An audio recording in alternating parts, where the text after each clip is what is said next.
ako ng tapioca pearls, boba pearls, or in Filipino, sago. These are my ingredients: dark brown sugar, tapioca flour or tapioca starch, at tubig. At kung gusto niyo malaman kung paano kong gawin, please keep watching. And please subscribe po. Salamat po.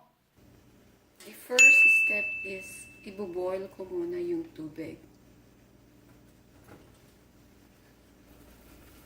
Ayan, kumukulo na siya. And then, i-add ko na yung dark brown sugar. I-melt lang natin siya yung dark brown sugar.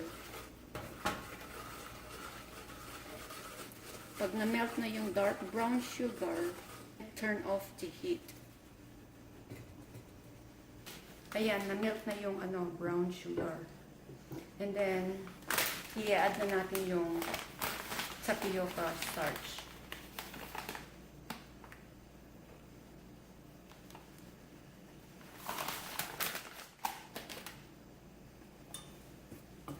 Mix lang siya ng maigi. Mix naman ito.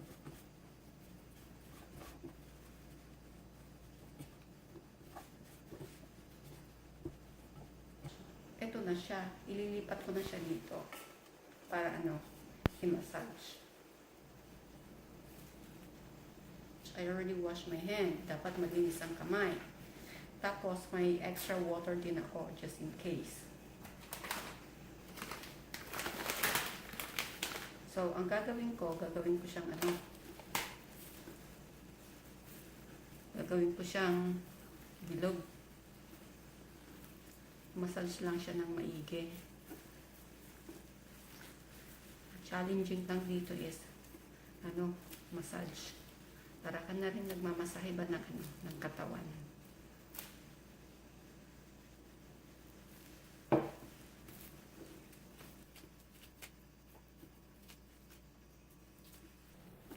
Yan, na-massage na yung dough.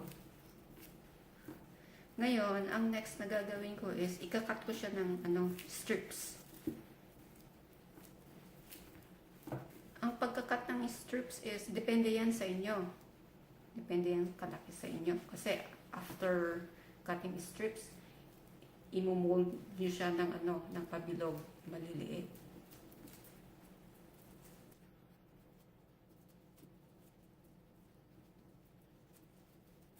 Yung bowl na to, dito ko ilalagay yung mga tapioca pearls.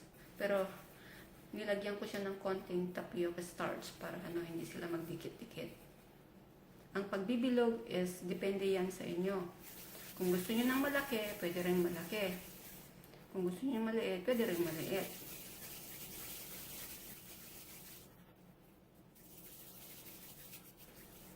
Ganyan siya pabilog. So, kung maliliit lang.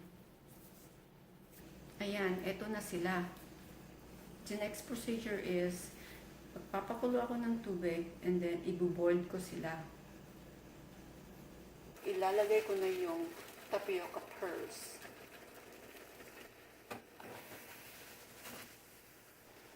Lulutuin ko siya for about 30 to 45 minutes.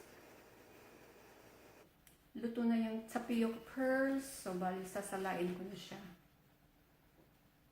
Dahan-dahan lang. Mainit.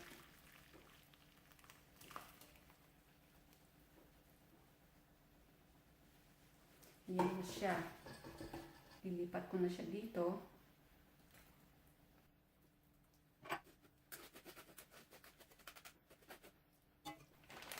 Lalagyan ko siya ng brown sugar. Depende yan sa dami ng gusto nyo. Dapat lagyan na siya ng brown sugar habang mainit-init pa. Para ma-melt yung brown sugar. Ito na po ang tapioca pearls, boba pearls, or in Filipino, sago.